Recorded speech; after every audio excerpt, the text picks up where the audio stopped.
오늘 중요한 말씀은 4절입니다. 45절입니다. 내 형의 분노가 풀려 너가 자기에게 행한 일을 잊어버리거든 내가 곧 사람을 보내어 너를 거기서 불러오리라. 어찌 하루에 너희 둘을 잃으랴. 참 비극적인 내용이죠. 둘을 잃는다는 거죠. 이 고통은 가족들 이삭과 리브가와 야곱과 에서가 만든 합작품입니다. 합작품. 성경은 분명히 말하거든요. 생각해보라. 죄가 없이 망한 자가 누구인가? 욥기 44장 7절입니다. 정직한 자의 끊어짐이 어디 있느냐? 내가 보건대 악을 밭갈고 독을 뿌린 자는 그대로 거둔다 했습니다. 지금 우리가 살아가는 삶은요, 사람들이 나 무시한다. 무시받게 행동한 거예요. 하나님께 복 못 받는다. 복 못 받게 행동한 거예요. 지금 이 가정은 파탄이 생깁니다. 자녀 둘이 죽이겠다는 겁니다. 형이 동생을 죽이겠다는 거예요. 그렇게 둘을 잃는 거예요. 형이 동생을 죽이면 형이 어떻게 부모 앞에 있겠습니까? 갚으라는 거죠. 그 아들 둘을 다 잃습니다. 여러분, 이 사건은 결국 이 가족을요, 부모는 부모대로, 에서는 에서대로, 야곱은 야곱대로 이렇게 뿔뿔이 흩어지는 그 다음에 어쩌면 이삭과 리브가가 죽을 때까지 오히려 이를 못 만나고 죽고 나서 장례식을 합니다. 다 헤어져요. 이상한 가족이죠. 왜 그러냐면요, 서로 속고 속이는 겁니다. 창세기 25장 28절에 보니까 이런 내용이 나옵니다. 이삭은 에서가 사냥한 고기를 좋아하므로 그를 사랑하고, 왜 그렇게 고기를 좋아하는지 모르겠어요. 리브가는 야곱을 사랑하였더라. 그러니까 에서는 약간 남성적인 기질이 있습니다. 막 사냥해가지고 아버지 이거 드세요 하고 고기도 가져오는데, 근데 야곱은 엄마만 이렇게 따뜻기는 거예요. 엄마만. 근데 그 다음 내용 이런 내용이 나옵니다. 야곱이 죽을 쏘았어요. 그 에스가 들에 돌아오는 그 길목에다 죽을 쓰고 있는 거예요. 그 에스가 되게 피곤해 하면서, 야, 그 죽 좀 나이 달라. 팥죽이죠. 그러니까 야곱이 이렇게 말합니다. 형의 장자의 명분을 오늘 내게 팔라. 그러면서. 이런 거 판다고 팔립니까? 하나님이 정하신 질서인데, 동생이 형님, 형 내게 파세요. 내가 형이 될 테니까. 그 말이 되는 겁니까? 그러니까 야곱이랍니다. 야, 웃기는 소리 하지 마. 어떻게 그럴 수가 있어. 말도 아니잖아. 어떻게 형이 동생이 되고 동생이 되냐. 그런데 뭐라고 하냐면, 내가 죽게 되었으니 이 장자의 명분이 내게 무엇이 유익하리요. 오늘 내게 맹세하라. 에서가 맹세하고 장자의 명분을 야곱에게 판지라. 에서가 장자의 명분을 가볍게 여김이었더라. 성경에는 이런 내용이 나옵니다. 신명기 21장 11절에 보니까요, 자식이 있는데 이 아내가 두 여자가 있는데 한 여자가 좀 별로 좀 약간 밉게 보이고 한 여자를 더 사랑한다 해줘요. 이 한 여자가 좀 밉게 보인 여자가 낳은 애가 장자 같으면요, 그에게는 반드시 두목을 줘야 되는 거예요. 장자는 더 많이 가지게 돼 있어요. 그게 하나님 만드신 법이에요. 그러니까 장자가 되면 더 많이 받는다 생각을 했어요. 그런데 형 에서는 그게 뭔 그런 대수하냐. 장자꾼이에요. 장자꾼. 이삭이 죽기 전에 내가 복을 마음껏 빌고 싶은데 에서 복을 빌고 싶어요. 그러니까 내가 좋아하는 고기를 좀 사냥한 고기를 만들어 오면은 그게 27장에 나오죠. 27장 1절에서 쭉 26절까지 읽어보면 이 내용이 나옵니다. 그 사냥한 고기를 먹고 마음껏 복을 빌어주겠다는 겁니다. 이것도 틀린 겁니다. 고기 먹고 복 빌어줍니까? 근데 엄마가 이걸 들었어요. 리브가는요, 이삭을 좋아하니까요. 음식을 남편이 좋아하는 이삭이 좋아하는 음식을 만들어서 그 요리를 만들어서요. 염색기로 마치 사냥에서 온 고기처럼요. 아버지를 갖다 주게 하고 그리고 그러니까 야곱이 안 하겠다는 거죠. 내게 아버지가 이삭처럼 저희 에서처럼 내가 복을 빌기는커녕 내가 저주받겠다니까 그 저주는 내게 돌리라고 합니다. 내게 돌리라. 내가 책임지겠다. 네가 먼저 가서 형에게 빌겠다는 그 복을 네가 받으라. 그래서 아버지에게 들어가서 아버지가 나이가 많으니까요. 귀도 잘 안 들리고 눈 잘 안 보여요. 그렇게 사람 형이 털이 많으니까요. 이 털을 몸에다 이렇게 감습니다. 그래서 이 아버지가 이렇게 털을 만지면서 이렇게 얘기합니다. 너 예수 맞냐? 네 맞습니다. 목소리가 약간 야곱 같은데 맞습니다. 근데 왜 사냥한 고기 이렇게 빨리 가져왔냐 하니까요. 거짓말이 기가 막히게 하나님이 이걸 만나게 했다는 거예요. 사냥한 거짓말에 기가 막힌 거예요. 여러분 예수 믿는 사람은요 거짓말하면 안 돼요. 거짓말하면 어떻게 돼요? 대답 못하고 가만히 있네. 성경은 말합니다. 거짓말하면 지옥 가는 거예요. 우리는요 정말 살짝 거짓말하려고 한대요. 우리는 이건 불의한 겁니다. 이제는 하지 않으려고 해야 돼요. 그런데 거짓말했거든요. 하나님이 그것도 하나님 갖다 붙였어요.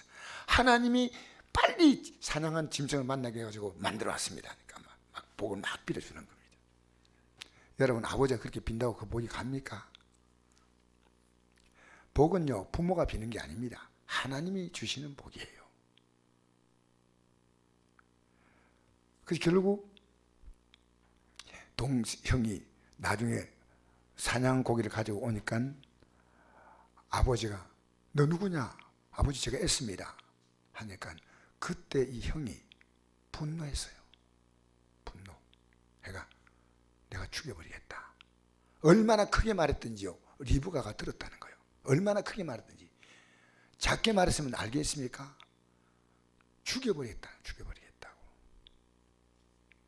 그러니까 너 둘 다 이럴 수가 없다. 만약 형이 동생을 죽이면 형이 어떻게 집에 갈 수 있겠어요? 나가야지요. 이게요 이삭에도 잘못이 있어요. 두 자녀 놓고 같이 복 빌리면 안 됩니까? 리브가는 왜 또 거짓말하게 만듭니까? 또 야곱은 왜 아버지 앞에 또 거짓말합니까? 에서는 하나님이 주신 이 장자권을요 가볍게 생각을 했습니다. 가볍게. 하나님의 질서. 여러분 교회는 질서가 있습니다. 질서를 가볍게 보지 마십시오. 이 땅에 질서가 있죠. 장자권. 하나님은 그것을요. 근데 교회도 질서가 있어요. 목사가 있고 우리 교회는 분명히 세워진 질서가 있습니다. 목사가 있고 안수집사님이 계시고 권사님이 계시고 집사님이 계시고 교회는 질서가 있어요. 질서가. 하나님의 질서는요 우리가 함부로 무시하면 안 됩니다. 그 막 바꾸면 안 됩니다. 교회가 편안하려면요 가능한 한 성경 말씀 위배되지 않으면요 질서를 따라줘야 돼요. 질서를. 나중에 이 야곱이 깊이 깨닫습니다. 그게 참 멋진 장면이에요. 그래서 야곱은요 창세기 49장에 죽기 전에 아들에게 복을 빌 때 장자권이 누굽니까? 루벤 아닙니까? 루벤에게는 복을 빌어주지 못하겠다고 말합니다. 뭐라고 말했냐면요 창세기 49장 3절에 보니까 루벤아 너는 내 장자요 내 능력이요 내 기력의 시작이라 위풍이 월등하고 권능이 탁월하다마는 물이 끓음 같은 즉 너는 탁월하지 못하리니 내가 아버지의 침상에 올라 더럽혔음이로다. 그가 내 침상에 올라섰도다. 이 야곱에게는요 아내가 사실은 넷입니다. 근데 비라라고 하는 여종이 있는데요 그도 역시 아기를 낳았어요. 야곱을 통해서 아기를 낳았는데요 그 비라와 동침을 했습니다. 루벤이. 그러니까 아버지가 이걸 들었어요. 여러분 성경은요, 음란함을 굉장히 무섭게 시각합니다. 교회 안에요, 그 어떤 음란의 기운도 들어오면 안 돼요. 어떤 것도. 정말. 그러니까 이 아버지가 르우벤에게 복 못 빌겠답니다. 그 다음에 둘째, 셋째 아들도 복을 빌어주지 않습니다. 왜? 그들도 분노해가지고요, 사람을 죽인 사건이 있습니다. 그리고 네 번째 누굽니까? 유다입니다. 유다에게 모든 복을 다 비는 겁니다. 그 장자권의 순서를 따라 첫째 아들 르우벤은요, 음란 때문에, 둘째, 셋째는 사람을 죽였어요. 넷째 유다가 어떻게 했는지 압니까? 요셉을 끝까지 죽지 않도록 보여준 게 유다입니다. 하나님은 질습니다. 우리요, 진짜 제한지도록 해야 돼요. 하나님은요, 죄를 너무 싫어하셔요. 이게 죄인지 죄 아닌지를 생각하셔야 돼요. 제가 오늘 성경을 아침에 읽어드리겠습니다. 사무엘하 7장 13절을 보니까 그는 내 이름을 위하여 집을 건축할 것이요 나는 그의 나라 왕위를 영원히 견고하게 하리라. 이게 이제 다윗이 성전을 건축하겠다는 마음을 가질 때 하나님은 주의 종을 보내서 마음껏 축복을 빌어준 겁니다. 왜? 성전 지으라고 말하지 않았지만 하나님의 성전이 이 그냥 텐트 속에서 벗개와 같이 있으니까요, 이건 합당하지 아니하다. 내가 성전 짓고 싶습니다. 그러니까 너는 안 된다. 피를 많이 흘려서 전쟁에서 너 아들이 이 성전을 짓게 해라. 근데 너가 그 마음 갖고 있으니 내가 너무 기쁘다. 너가 뭘 하든지 그 앞에 좀 복이 나옵니다.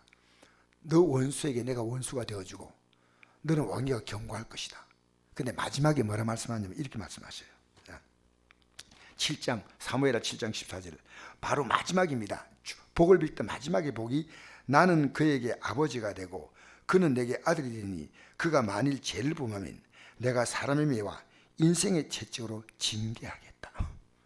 복을 실컷 빌어주고 난 다음에 마지막에요, 다윗이 너 아무리 지금 이렇게 성전을 짓겠다는 그 귀한 마음이 있어도 앞으로 너가 죄를 짓는 건 내가 용서하지 않겠다는 겁니다. 여러분, 우리 정말 조심하셔야 돼요.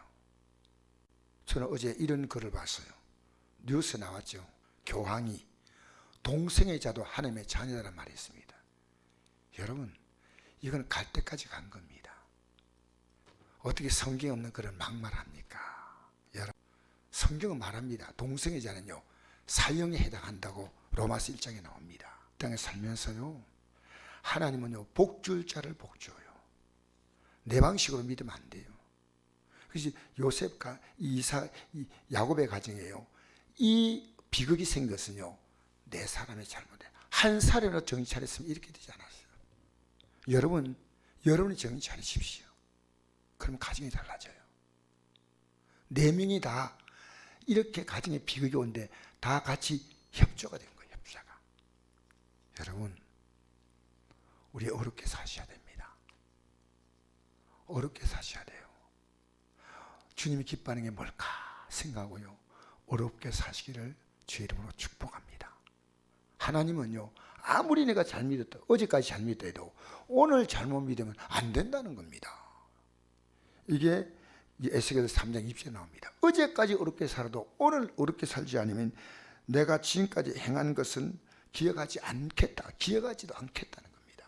주님은 우리가 끝까지 이 땅에 살면서요, 우리 교회가요, 정말 죄가 들어오지 못하도록, 죄가 자리 잡지 못하도록요, 지도자인 저부터 시작해서 정신을 바짝 차려야 돼요. 예? 바이러스보다 무서운 게 뭔지 압니까? 죄입니다. 죄. 여러분이 거룩하게 사십시오. 여러분 가족들이 거룩하게 살도록 하십시오. 이 교회가 거룩한 교회가 되어야 됩니다.